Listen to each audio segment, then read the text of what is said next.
Posse de Javier Milei, novo presidente da Argentina, acontece ali no país, quebrando uma série de paradigmas, tá? Não só da maneira como foi, mas também nas declarações. Vamos falar aqui quais são os seus pensamentos para os próximos anos de governo e também geopoliticamente o que isso representa. Lembrando que o Lula, presidente do Brasil, não foi, mandou o Mauro Vieira, mas tivemos a participação de Bolsonaro e também do Zelensky. O que exatamente o Zelensky estava fazendo na posse de Javier Milei.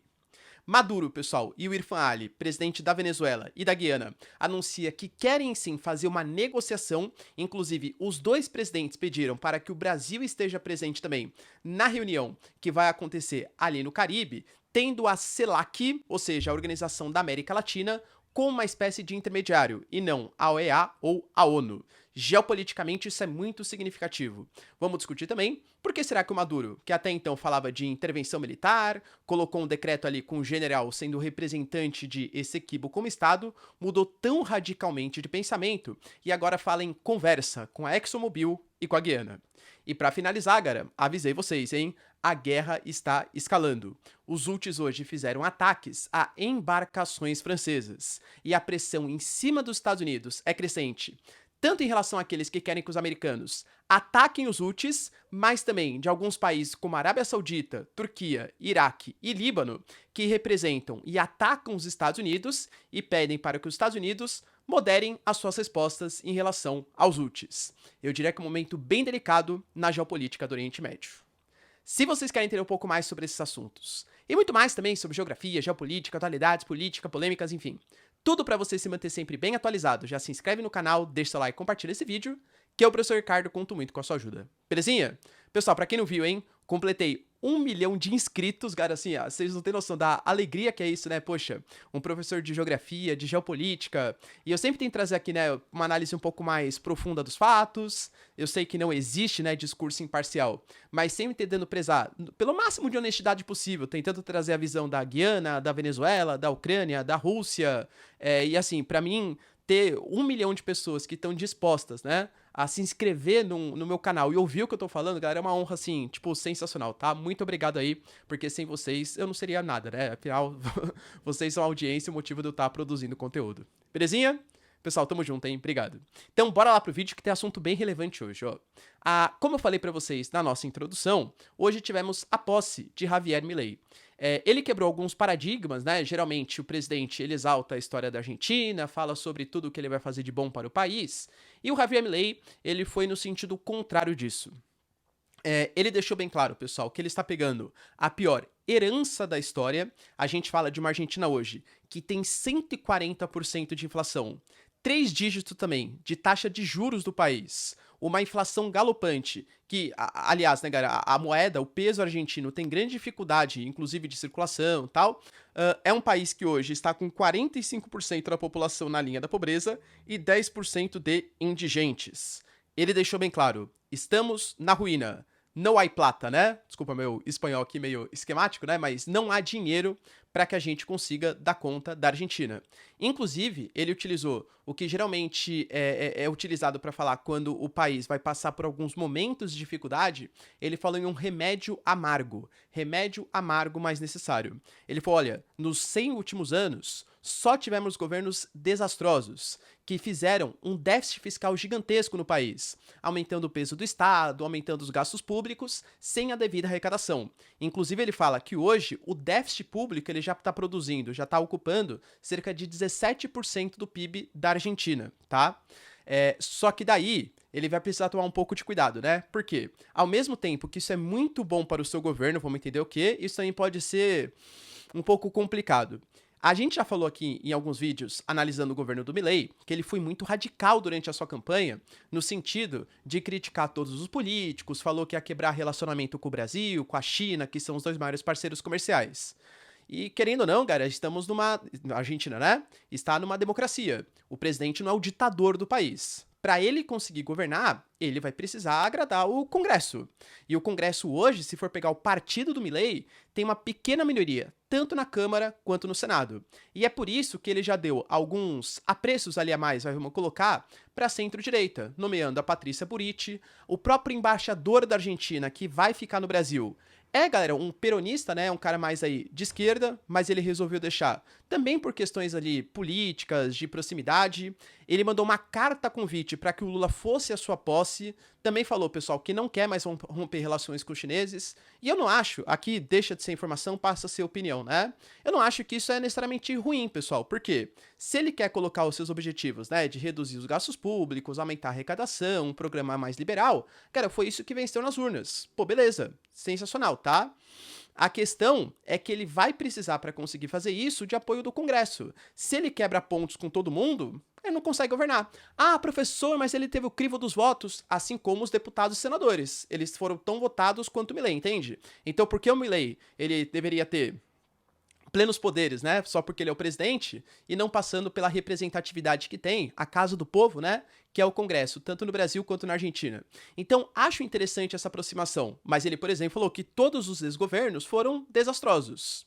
Maurício Macri, que hoje é um apoiador do Milei, faz parte ali da sua base de apoio, foi um dos ex-presidentes, inclusive antes do Alberto Fernandes, entende? Então ele vai ter que tomar um pouco de cuidado aí com esse discurso antipolítica, anti todo mundo aí, né, os outros políticos, presidentes ali do país. Pois bem, pessoal, ele falou também da questão de um governo mais forte. Aliás, até a Patrícia Burit entra nisso, falou que o narco, né? Enfim, aumentou bastante no país e que a Patrícia Burit vai cuidar desse setor. E deixou bem claro que vai ser um governo difícil no começo, mas que ele espera que de 18 a 24 meses a Argentina já consiga ter uma inflação controlada e volte a ser a grande potência, nem no seu governo, mas sim nos próximos governos, se seguir, segundo ele, claro, né? O seu conteúdo ali, o seu programa de governo. Enfim, pessoal, eu diria que foi diferente, por quê? Porque ele muito mais criticou e deu um alerta, ó, vai ser difícil, tô avisando, tenham paciência, possivelmente a gente vai ter uma estagflação, vai ter um desemprego, porque a economia tá muito ruim. Eu vou cortar subsídios para trazer uma responsabilidade fiscal. Segundo ele, em curto prazo, péssimo, em médio e longo prazo, é a única coisa que pode recuperar a economia da Argentina, tá? Geopoliticamente falando, que nem eu falei, o Lula, apesar da carta que o Javier Milei mandou pra cá, tal, não participou, galera. Por quê? A gente teve ali gritos, né, de liberdade, carro, né, enfim, as palavras ali do Milei, cara, que não combinam muito geopoliticamente com o Lula, né? Qual que era o medo do Lula? Que se ele fosse ali pra posse e o Bolsonaro estivesse lá, o Bolsonaro fosse mais ovacionado do que ele, até porque quem tá lá é mais de direita, né, pra posse do Milei, e isso gerasse um constrangimento internacional. Mas o Brasil mandou o Mauro Vieira. E tivemos também o Zelensky, que deu o pessoal um belo abraço, tal, não sei o que, né? Por que isso? A gente sabe que o Zelensky ele vem tentando convencer a América Latina a ficar do lado da Ucrânia. Ainda mais nesse momento, pessoal, que governos mais nacionalistas na Europa, vide o caso da Holanda, por exemplo, estão reticentes em mandar mais ajuda. E o próprio Congresso americano, o principal apoiador da Ucrânia, também falou que não aprovou, né, o projeto de financiamento ali dos ucranianos, pensando muito mais nas questões internas, ele precisa se movimentar e fazer com que o Ocidente volte a apoiar a Ucrânia. O Javier Milei parece, pessoal, mais disposto a ser um representante da Ucrânia na América Latina, inclusive cogitando fazer uma reunião com algumas lideranças latino-americanas para o Zelensky falar o que ele tem que falar para os países sul-americanos. O Brasil tinha combinado de fazer uma reunião, mas eu lembro que eu até falei no vídeo, né? Na época lá. Sabe, tipo, mãe, né? Não, pô, na volta a gente compra, hein? Pô, vamos fazer sim, hein? A gente vai se encontrar, hein? Então aquele grupo de amigos que é há 5 anos, né? Não, relaxa, a gente vai fazer a reunião sim. O pessoal não fez, né? E acho que assim, o Zelensky meio que desistiu do Brasil ser essa liderança para a ajuda dos ucranianos na América do Sul. Então, talvez o Milei seja um intermediário para que a América Latina escute um pouco mais as demandas ucranianas. Pelo que a gente sabe, pessoal, Lacalle Pou do Uruguai e o Gabriel Boric, apesar de ser de esquerda, né? Também apoia bastante aí os ucranianos, são os mais dispostos e engajados a de fato apoiar o Zelensky. Além disso, pessoal, a gente teve também uma notícia surpreendente, que inclusive enquanto eu gravava pra vocês ontem, foi aparecendo, né? Isso que é ruim de gravar vídeo pro YouTube, que às vezes eu tô gravando, a coisa já muda de uma hora pra outra já, né?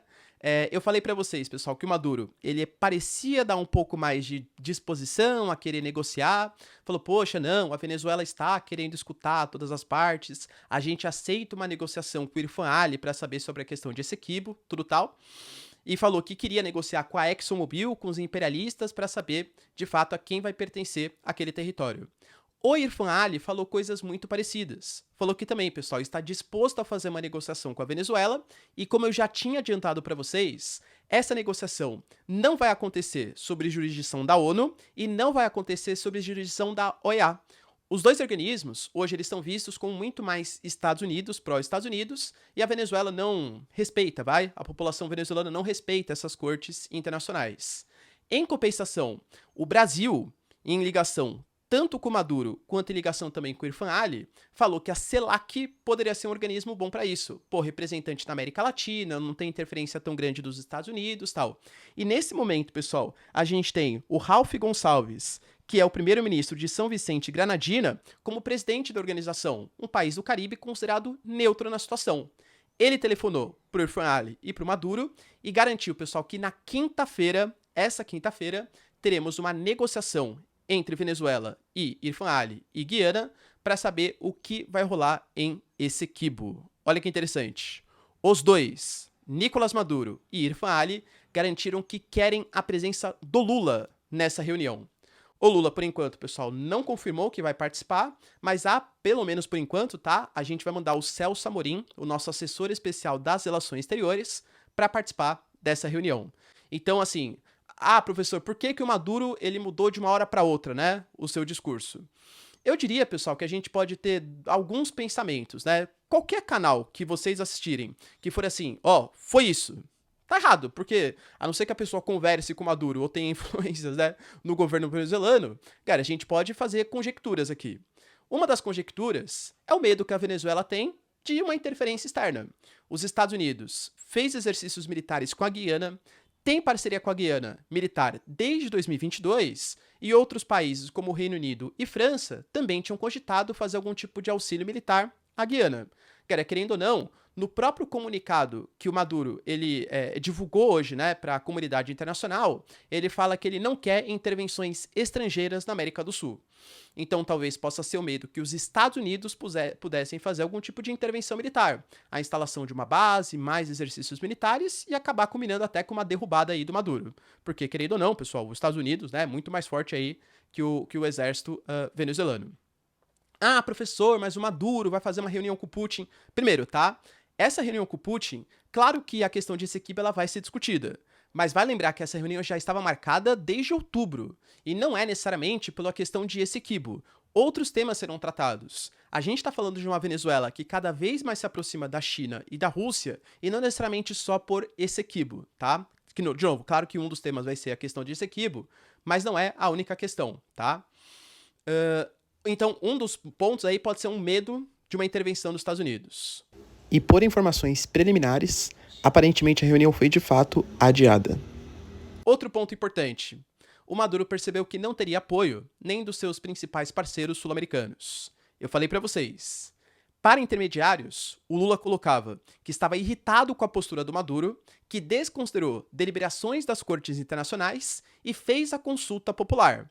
Estava insatisfeito com 6 decretos que o Maduro colocou, falando que Essequibo pertencia de fato à Venezuela, mudou mapas ali para escolas, faculdades, para organismos federais, e isso começou a incomodar, porque o Brasil também não quer uma base dos Estados Unidos na América do Sul, o Brasil não quer uma intervenção estrangeira, e não quer o seu papel como líder sul-americano questionado, entende? Então, causar uma guerra, sendo que a Guiana também é aliada do Brasil, não seria interessante para a América do Sul. Tanto que tanto o Múcio quanto o Lula falaram que não querem algum tipo de intervenção militar unilateral da Venezuela, que o Brasil não aceitaria isso e que poderia até romper relações com Maduro caso isso acontecesse. Talvez ele esperasse algum tipo de apoio mais forte do Lula? Pode ser, galera. De novo, é conjectura, tá? Não tem como exatamente falar 100%, cravar 100% que é isso. Mas, pelas declarações, aparentemente o Maduro ele se arrependeu um pouquinho, ou pelo menos, vamos colocar uma terceira conjectura? Eu falei pra vocês também, será que o Maduro quer mesmo fazer essa invasão militar? Ou estamos em período pré-eleitoral e a questão de Essequibo, que de novo movimenta toda a Venezuela, não uma questão de esquerda e direita, bolivariano e não bolivariano. Eu contei pra vocês um relato pessoal, meu pai trabalhou na Venezuela durante bastante tempo, isso o quê? Década de 80, década de 90. Ele falava, Ricardo, toda vez que sabiam que eu era brasileiro, ele falava, Brasil imperialista e Essequibo da Venezuela, entende? Então é uma coisa assim, que monta muito com o fanismo do povo venezuelano. Então, ó, estou lutando por Essequibo.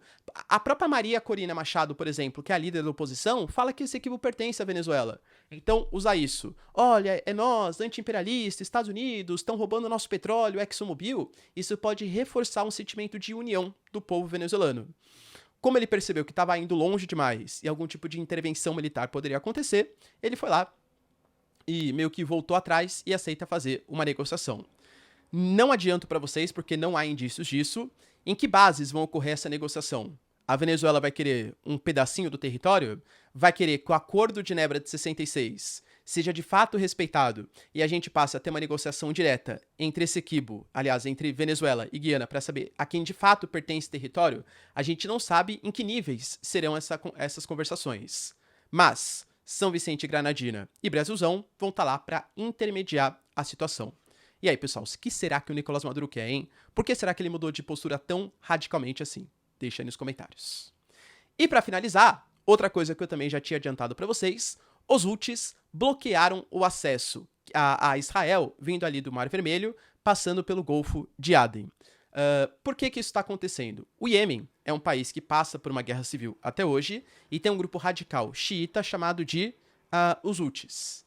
Esses Houthis, eles fazem parte do eixo da resistência, liderado pelos iranianos, e assim como o Hezbollah, a Jihad Islâmica, o Hamas, partes da Síria, partes do Iraque, estão fazendo ataques mais significativos, querendo desestabilizar a região para que aumente uma pressão de uma coalizão islâmica anti-Estados Unidos. E, cara, de verdade, isso está relativamente dando certo.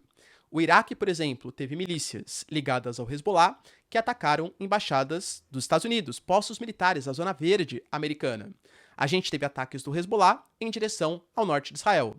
A Arábia Saudita, por exemplo, quando soube que os Houthis iam bloquear o acesso ali, né, de navios e tal, alertou os Estados Unidos. Estados Unidos, tomem ações militares comedidas. A gente não quer que escale o conflito.